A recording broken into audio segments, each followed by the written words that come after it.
Welcome to the frontier, travelers. Pull up a chair and turn up the volume because today's journey takes us to the edge of the galaxy, where love is rare and danger is constant. If you appreciate good stories and the old code of honor, hit that like button and subscribe. The silence of the outer rim wasn't really silent. It was a low, resonant hum that vibrated deep in a man's bones. The thrum of ancient engines, the whisper of recycled air, and the vast, unending emptiness pressing in from all sides. For Rusty Vance, it was the sound of peace. He leaned back in the worn leather of his pilot's chair. The command deck of the Betsy bathed in the soft glow of 1,000 lonely stars. His heavy boots were propped up on the console, scuffed and scarred from 100 different worlds. The low, mournful wail of an electric guitar, a relic from a dead world called Earth, filled the cockpit. Muddy waters, singing about troubles so old they felt brand new again. If you play that depressing dirge one more time, I'm going to vent the cockpit. A crisp, metallic voice cut through the blues, just for a second to clear the air. Rusty didn't open his eyes. A small, charming smile played on his lips. Easy there, Betsy. This is culture. It's got soul. It's got feedback and misery, the ship's AI retorted. The light on her primary console pulsed with irritation. My audio sensors are begging for mercy. We have access to the entire catalog of Xylosian synth hymns, the soaring epics of the Cygnian chorale. They don't have soul, Rusty said, his voice a low rumble. They don't know what it's like to have your woman leave you for a Danubian spice merchant. He took a slow sip of a dark amber liquid from a heavy glass. The burn was familiar, a comfortable ache that settled deep in his chest. You've never had a woman leave you for a Danubian spice merchant, Betsy stated flatly. It's the principle of the thing. Their familiar banter was cut short by a sound that ripped through the calm, a piercing, high-frequency alarm. Rusty's boots hit the deck plating with a solid thud, his body instantly alert. The blues cut out. Every ounce of lazy charm vanished from his face, replaced by the sharp, focused edge of a man who had survived by instinct for more years than he cared to count. On the main view screen, a red glyph flashed insistently, a distress signal. Location? Rusty commanded, his hands already dancing across the console, pulling up navigational charts. Betsy's voice was laced with digital dread. You're not going to like it. It's from the Tarkus system. Rusty froze for a half-second. Tarkus? There's nothing in Tarkus but ghosts. Worse, Betsy corrected. It's broadcasting from the surface of Tarkus Prime. Standard galactic distress code, non-Federation origin. The signal is weak, degrading. Whatever sent it is dying. Rusty stared at the coordinates, a muscle tightening in his square jaw. Tarkus Prime. The name was a curse spoken in hushed tones in every grimy starport cantina from here to the core worlds. A planet quarantined for a reason. They called it the Ship Shredder, a world wrapped in a permanent shroud of acidic clouds and racked by magnetic storms that could boil a ship's computer from 1,000,000 kilometers away. No one went to Tarkus Prime. No one who wanted to leave, anyway. It's a lure, obviously, Betsy said, her tone shifting from nagging to genuinely concerned, or a ghost signal from a wreck that finally coughed up one last scream before it died. Either way, turning toward it is an objectively stupid decision.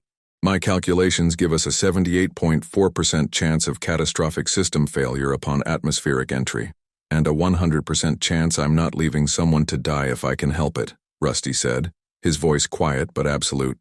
He strapped himself into the pilot's chair, the worn safety harnesses clicking into place like the cocking of a gun. His code was a simple one, forged in the fires of a past he could never outrun. You don't ignore a call for help. Ever. It was the only thing the ghost of his broken promise hadn't taken from him. You and your ridiculous code of honor. Betsy sighed, the sound like grinding gears. It's going to get us killed. Not today, Rusty said, gripping the controls. Plot a course, Betsy. The smoothest one you can find through hell. The descent was a violent symphony of chaos. The Betsy groaned and shuddered as she hit the upper atmosphere, the view screen turning into a swirling vortex of sickening yellow-green gas. Alarms blared a frantic chorus. The hiss of acidic rain sizzling against the ship's worn hull was a constant, unnerving whisper. Shields at 40%. Hull integrity dropping in the aft section. That's where you keep your vintage whiskey, by the way. Betsy shrieked. Just keep her steady, Rusty grunted, wrestling with the controls. His knuckles were white, his powerful arms straining as the magnetic currents tore at the ship, trying to rip her apart. He was flying blind, relying on instruments that flickered and died and on a pilot's intuition that was all he had left. The ship bucked like a wild animal, 1,000 tons of metal screaming in protest. Then, just as suddenly as it began, they were through. They broke beneath the storm clouds into a world of perpetual twilight. Rusty eased the Betsy down, landing her with a jarring thud on a patch of semi-stable rockcrete. The engines whined down into an exhausted silence. He stared out the viewport, his breath misting in the cold air of the cockpit. The landscape was a graveyard. As far as the eye could see, the skeletal remains of ships jutted from the corrosive fog like the ribs of colossal dead beasts. Freighters, cruisers, forgotten relics of forgotten wars. All of them had come here to die. The air outside was thick with a sulphurous haze, and the rain that streaked the viewport looked oily and malignant. "I'm picking up the source of the signal," Betsy said, her voice subdued. 2 kilometers northeast. Faint life signs. Multiple. But the energy signature of the wreck, it's unlike any design in my database. Heavy armor, organic-looking structure, definitely military. Rusty stood, stretching his massive frame. He moved to the weapons locker, the metal floor plates groaning under his weight. He pulled on a heavy, distressed leather coat over his tactical gear, its collar high enough to protect his neck. He checked the charge on his pulse rifle, the weapon a familiar, comforting weight in his hands, before slinging it over his shoulder. He holstered a heavy-caliber revolver on his thigh, a custom-built relic that fired kinetic slugs capable of punching through light armor. "I'm going out," he said. "Keep the engines warm. Just be careful." Betsy's voice was uncharacteristically soft. "My primary function is to protect the pilot, and I'd rather not have to explain to your ghost why I let you get eaten by whatever lives on this rock." The moment the ramp lowered, the hostile environment washed over him. The air smelled of ozone, rust, and something else, a bitter metallic tang that tasted like blood. The fog was so thick he could barely see 20 meters ahead. Every shadow seemed to move. Every gust of wind sounded like a predator's whisper. He moved with the quiet confidence of a man at home in hostile places, his senses on high alert. He found the wreck easily enough. It was a warship, all right, but like nothing he'd ever seen. Its hull was a dark, iridescent metal that seemed to absorb the dim light, its lines both sharp and disturbingly curved. It was shattered, broken open like a seed pod, its insides gutted by the crash. But it was the silence that was most unnerving. For a ship that held survivors, it was deathly quiet. He raised his rifle, stepping cautiously toward the gaping hole in the vessel's side. That's when he felt it, a prickling on the back of his neck, the hunter's instinct. He wasn't alone. He spun, bringing the rifle up, but it was too late. Shadows detached themselves from the fog, moving with a silent, fluid grace that was utterly inhuman. They were tall, impossibly so, and clad in sleek, dark armor that mirrored the design of the crashed ship. In the gloom, he could make out their forms, lean, powerful, and distinctly feminine. Before he could process the sight, they were on him. It wasn't a brawl. It was a capture, an energy net, humming with blue light, shot from a projector and enveloped him, tightening with crushing force. Every muscle in his body seized, locking him in place. He grunted, fighting against it, his sheer strength causing the net's emitters to whine in protest. But it was useless. Another warrior darted in, striking his rifle from his hands with a precise, brutal blow from a staff that crackled with energy. He was forced to his knees, his head ringing. The warriors formed a semicircle around him, their weapons trained on his chest. They were Amazons, their bodies honed into living weapons. Through the visors of their helmets, he could feel their cold, appraising stares. A figure pushed through the ranks and the others parted for her like water around a stone.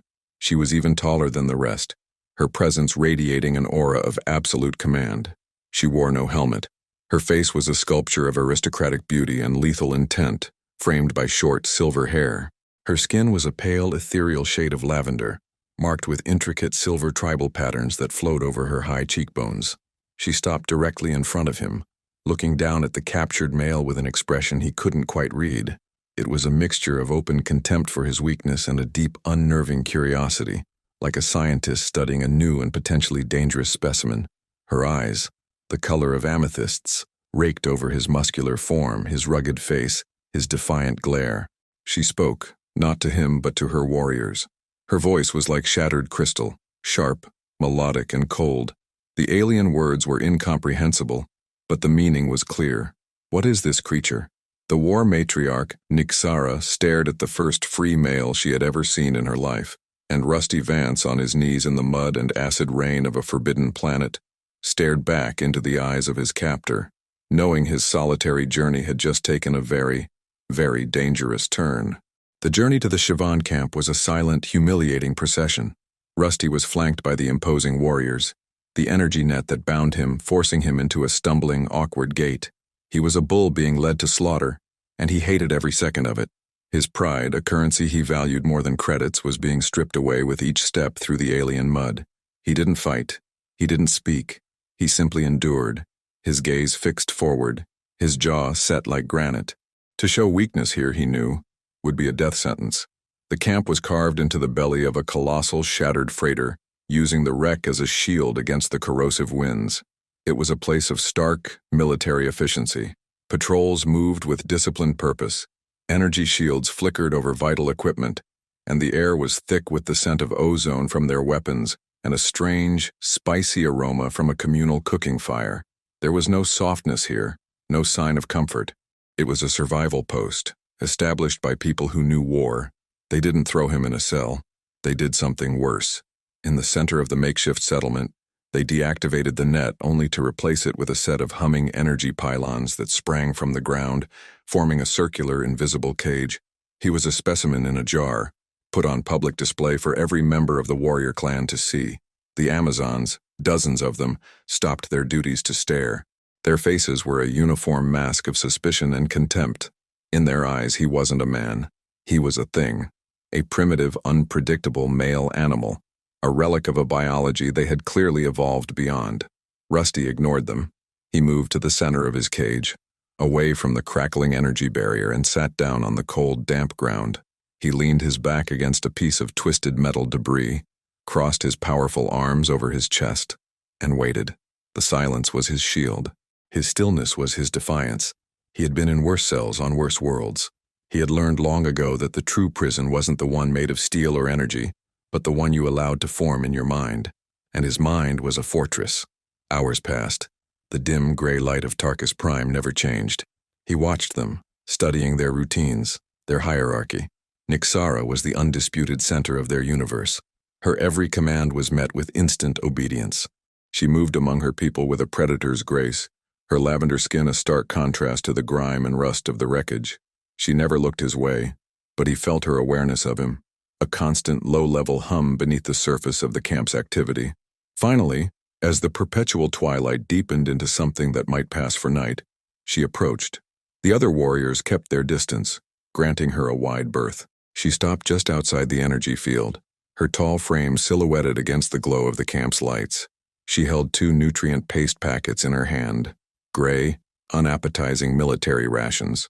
"You require sustenance," she said. Her voice, stripped of the helmet's modulator, was even more striking, a low, melodic contralto that held the sharp edge of command. She spoke in perfect, if slightly formal, galactic standard. Rusty didn't move. He simply looked at her, his eyes meeting hers across the shimmering barrier. He'd seen that look before, in the eyes of zookeepers and creature handlers. It was the detached pity one shows to a caged beast. "What do you want?" he asked, his voice a gravelly rumble, the first words he had spoken since his capture. Her eyebrow, a delicate silver arch, rose slightly. The directness of the question seemed to surprise her. "Your kind is weak. You must be fed, maintained." She tossed one of the packets into the cage. It landed in the mud a few feet from him, a gesture of dominance, an offering to an animal. Rusty looked from the packet back to her face. He didn't move a muscle. A slow, dangerous smile touched the corners of his mouth, a flash of charm in the middle of the grim standoff. "I'm not hungry." Nixara's amethyst eyes narrowed. "It is not a request. It is a fact. You will eat." "My hunger is my own business," he replied, his voice calm and even, "just like my freedom." He saw a flicker of something in her expression, annoyance perhaps, or maybe, just maybe, a sliver of respect. She was used to subjects who cowered, to beings who obeyed. His refusal to play the part of the grateful captive was a disruption to her world order. "You speak of freedom," she scoffed, a hint of disdain in her tone. "You are a male, a biological dead end. Your kind exist for one of two purposes: labor or propagation. You are governed by crude impulse and base aggression. Freedom is a concept you are not equipped to comprehend. This, he realized, was the test. She wasn't just feeding him, she was probing him, trying to confirm her prejudices. He thought of Betsy, of the open stars, of the mournful cry of a blues guitar echoing in the emptiness. He thought of the promise he had broken, a failure of honor that had cost him everything and set him on this lonely path. "You've got me all figured out," he said, his voice laced with a weary sarcasm she couldn't possibly understand. "I'm just a simple creature, but even a simple creature knows the difference between a cage and the sky." He pushed himself to his feet, a slow, deliberate movement. He was tall, powerfully built, and even as a prisoner, his presence filled the space. He walked to the edge of the energy barrier, stopping so close he could feel the static prickle his skin. Now they were face to face, separated by only a few inches of humming, lethal energy. He was bigger than her, broader in the shoulders and chest, a fact that seemed to both irritate and fascinate her. Her people were tall and lithe. He was built of solid oak and iron. "You crash on a forbidden world," he said, his voice low and intimate, a conspiratorial murmur. "Your ship is torn apart. You're stranded, and the first sentient being you meet who came here to answer your distress call you throw in a cage and lecture about biology." He shook his head slowly. "You may be a great warrior, matriarch, but your hospitality sucks." For the first time since he'd met her, Nyxara was speechless. Her composure, so absolute before, fractured for a split second. Her gaze dropped from his eyes to his mouth, then back up. She felt the raw, masculine energy rolling off him. Not aggression, but a deep, unshakable confidence that had nothing to do with physical strength. It was a force of will she had never encountered before. She could feel a strange heat rising in her cheeks, a foreign, unwelcome sensation. "You were an unknown threat," she finally managed, her voice a fraction tighter than before. "And now?" he challenged softly. "What am I now?" She held his gaze, the silence stretching between them thick with unspoken questions. The air crackled, and it wasn't just from the energy barrier. She was the absolute ruler of her clan, a warrior born and bred for conquest, yet this primitive male, disarmed and caged, was somehow meeting her on equal ground. He wasn't challenging her authority with force, but with something far more dangerous, a sense of self, a core of honor, that her philosophy had no explanation for. Without another word, she turned on her heel and strode away, leaving the second nutrient pack on a rock outside the cage, well within his reach. It was a subtle concession, but a concession nonetheless. Rusty watched her go, the tension slowly leaving his shoulders. He was still a prisoner, still stranded on a death world surrounded by hostile Amazons. Nothing had changed, and yet, everything had. A connection had been made, a spark struck in the darkness. It was dangerous, reckless, and quite possibly fatal. He looked down at the ration packet she had left, a silent admission that he was more than the animal she wanted him to be. A small smile touched his lips as he sat back down in the mud. This, he thought, just got interesting. The peace, if one could call the tense, watchful silence a kind of peace, did not last. Tarkus Prime was not a passive observer.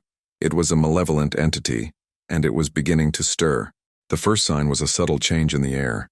The constant low hum of the planet's magnetic field began to rise in pitch, a dissonant whine that grated on the nerves and made the fillings in Rusty's teeth ache. The oily, yellow-green clouds overhead, which had been in a state of slow, perpetual churn, began to boil. "Matriarch," one of the Siobhan warriors reported to Nyxara, her voice tight with concern as she pointed a sensor at the sky. "The ion density is increasing exponentially. A major flux event is imminent." Nyxara's face was grim. She looked from the churning sky to the precarious shelter of their crashed freighter. "Reinforce the shield emitters, all non-essential personnel to the core of the wreckage. Combat squads, prepare for surface threats." Rusty watched from his cage, a cold knot tightening in his gut. He knew what a flux event on a planet like this meant. A magnetic storm. Not just any storm, but a planet-wide cataclysm that would scramble electronics, agitate the local fauna, and turn the very air into a crackling, lethal soup. The Siobhan were disciplined, their response immediate and efficient, but he could see the flaw in their thinking. They were soldiers. They saw the storm as a tactical problem, a force to be weathered with technology and rigid formations. He, on the other hand, was a survivor. He knew this wasn't a battle to be fought. It was a force of nature to be respected, an apex predator you either hid from or were devoured by. The storm hit like a physical blow. The whining hum escalated into a deafening roar, and the sky exploded in a silent, strobing display of sickly green and purple light. A wave of pure energy washed over the camp. Lights flickered and died. The energy pylons of Rusty's cage sputtered violently, the containment field wavering like a soap bubble in a hurricane. For a few seconds, it collapsed entirely, leaving him standing free. Not a single warrior noticed. They were all fighting to keep their shields from overloading. Then came the screams, not from the Amazons, but from the fog-shrouded wasteland beyond the camp. It was a chorus of guttural, clicking shrieks. The sound of hunger awakened. Through the strobing, unnatural light of the storm, he saw them. Creatures that poured from the crevices and canyons of Tarkus Prime. Drawn by the storm and the scent of the energy, the Siobhan shields were bleeding into the air. They were nightmares of evolution, built for this corrosive hell. They had 6 insectoid legs, bodies covered in thick, chitinous armor that deflected the acid rain, and heads dominated by a pair of razor-sharp mandibles that snapped and clicked with terrifying speed. They were the size of wolves, and they moved with a scuttling, unnatural swiftness. The Siobhan met them head-on. A line of warriors formed a perimeter, their pulse rifles spitting coherent beams of lethal energy into the encroaching darkness. They fought with a beautiful, deadly precision, each warrior a cog in a perfect killing machine. Beams of light lanced out and creatures fell, their carapaces exploding in showers of steaming ichor. For everyone that fell, however, 2 more seemed to take its place. They were a tide of teeth and claws, relentless and without fear. Nyxara was at the forefront, a phantom of deadly grace. In her hands was a long, curved blade that hummed with a silver energy field. She didn't fire from a distance. She was in the thick of it, her blade a blur of motion, cleaving through armored bodies and severing limbs. She was magnificent, a goddess of war in her element. But Rusty saw what she didn't. He saw the pattern. The creatures weren't just charging blindly. They were testing the line, drawing fire, while larger swarms flanked them in the gloom. The Siobhan's rigid, forward-facing defense was leaving them vulnerable on all sides. Their discipline, their greatest strength, was becoming their fatal weakness. He saw a pack of the creatures, bigger and darker than the others, break from the main swarm. They weren't heading for the main line. They were circling around, using the twisted metal of the ship graveyard as cover, heading for a weak point in the perimeter near the camp's primary power generator. If it went down, the shields would fail, and they would all be overrun in seconds. And Nyxara, her back to the threat, was directly in their path. "Nyxara!" he bellowed, his voice lost in the roar of the storm and the cacophony of battle. She couldn't hear him. There was no time. He had no weapon, no armor. He was a bare-knuckled man in a den of monsters. He didn't hesitate. Cursing his own code of honor, he sprinted across the chaotic encampment. He dodged stray energy blasts and leapt over the bodies of fallen creatures. Adrenaline surged through him, a fire in his blood that sharpened his senses to a razor's edge. He grabbed the only thing he could find, a long, heavy spar of jagged metal from the freighter's hull, its weight a brutal, reassuring presence in his hands. It wasn't a sword, it was a club, a primitive weapon for a primitive man. Nyxara had just decapitated one of the creatures when she felt a change in the flow of the fight. A sixth sense, honed by a lifetime of combat, screamed a warning. She spun just in time to see the flanking pack burst from the shadows behind her. She parried the lunge of the first one, her blade screeching against its armored hide. But 2 more were already leaping, their mandibles snapping for her throat. She knew she was too slow. She wouldn't be able to meet them both. In that split second, she accepted her fate with the cold calm of a true warrior. Then, a massive shape slammed into her, shoving her violently to the ground. It wasn't an attack. It was a shield. Rusty Vance landed over her, his body covering hers, his back to the monsters. He roared, a raw, primal sound of pure defiance, and swung the heavy metal spar in a devastating arc. The impact was bone-jarring. Metal met chitin with a sickening crunch, and the first creature was thrown sideways, its head caved in. He didn't stop. He was a whirlwind of brute force, a berserker fueled by a desperate need to protect. He spun, bringing the club around again, smashing the legs out from under another creature. He moved with a brawler's instinct, not the elegant precision of the Siobhan, but with an explosive, unpredictable power they had never witnessed. He wasn't fighting like a soldier. He was fighting like a cornered animal. Nyxara, lying on the ground, looked up in stunned disbelief. This male, this creature she had caged and dismissed as a biological relic, had just thrown himself in front of certain death to save her. He was bleeding from a dozen shallow cuts where claws had raked his arms and back, but he didn't seem to notice. His face was a mask of savage concentration. His intervention bought the crucial seconds the other warriors needed. Seeing their matriarch threatened, a squad of Siobhan broke formation and rushed to her side, their pulse rifles cutting down the remaining creatures in the flanking party.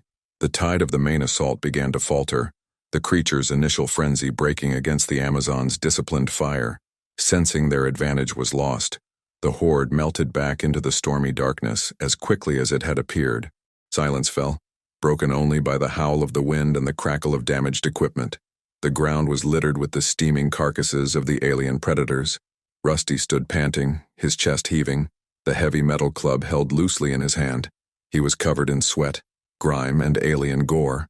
He looked down at Nyxara, who was pushing herself up from the ground, her amethyst eyes wide with a storm of emotions he couldn't begin to decipher. Shock, confusion, and something else. Something that looked dangerously like awe. He offered her his hand. It was a simple, instinctive gesture. For a long moment, she just stared at it, as if it were a more alien object than any of the monsters they had just fought. Then, slowly, she reached out and took it. Her armored fingers closed around his. His grip was firm, warm, and steady. He pulled her effortlessly to her feet. They stood there for a beat, their hands still clasped, the chaos of the battle's aftermath swirling around them.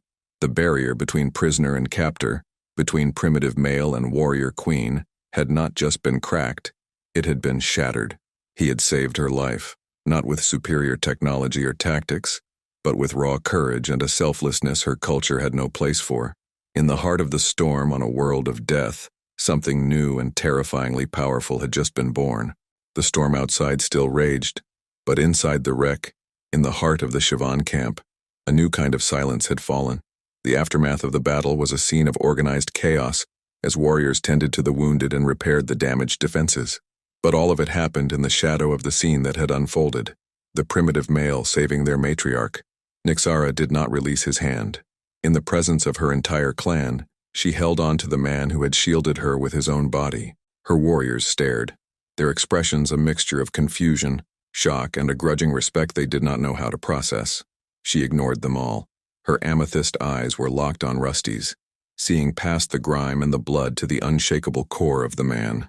"You are injured," she stated, her voice soft, stripped of its usual iron authority. It was not a question. She led him away from the battlefield, her grip on his hand guiding him through the wreckage. She didn't lead him back to the cage. She led him to her personal quarters, a section of the ship's old officer's deck, partitioned off for her use. It was Spartan, containing little more than a sleeping pallet, a tactical display, and a chest for her personal effects. But it was her sanctuary, and she had just brought him into it. She motioned for him to sit on a metal crate. Wordlessly, she retrieved a med kit, its contents stark and functional. The air was thick with a tension that had nothing to do with the battle they had just survived. It was something older, more fundamental. "Your coat," she commanded softly. He shrugged out of the heavy, torn leather coat, letting it fall to the floor. He pulled off the tattered remains of his tactical shirt, revealing the sheer scale of him. His chest and arms were a roadmap of a hard life, a landscape of thick, corded muscle cross-hatched with the pale lines of old scars. Nyxara's breath caught for a fraction of a second. Her people were genetically perfected, their skin flawless.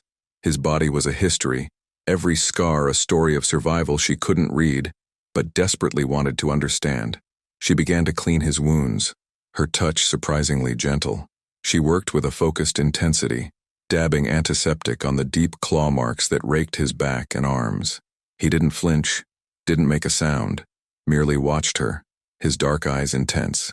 The cool touch of her lavender-hued fingers against his warm, battle-heated skin was an electric shock. "Why?" she finally whispered, her voice barely audible above the howling wind outside. "You were my prisoner. Why would you do that for me?" Rusty looked at her, at the way the dim light caught the silver markings on her face. "Where I come from," he said, his voice a low rumble. "You don't let people die if you can stop it. It's not complicated." "Everything is complicated," she countered, her gaze unwavering. "My people believe strength is the only virtue. Weakness must be purged. You showed a different kind of strength." He saw the conflict in her eyes, the lifetime of rigid doctrine warring with the evidence of what she had just seen, what she was feeling now. He reached up, his calloused hand gently touching her cheek. She flinched, but didn't pull away. Her skin was as soft as he had imagined. "Maybe strength isn't about never falling," he said quietly. "Maybe it's about who you're willing to protect when they're down." That was it. The last wall of her defense crumbled.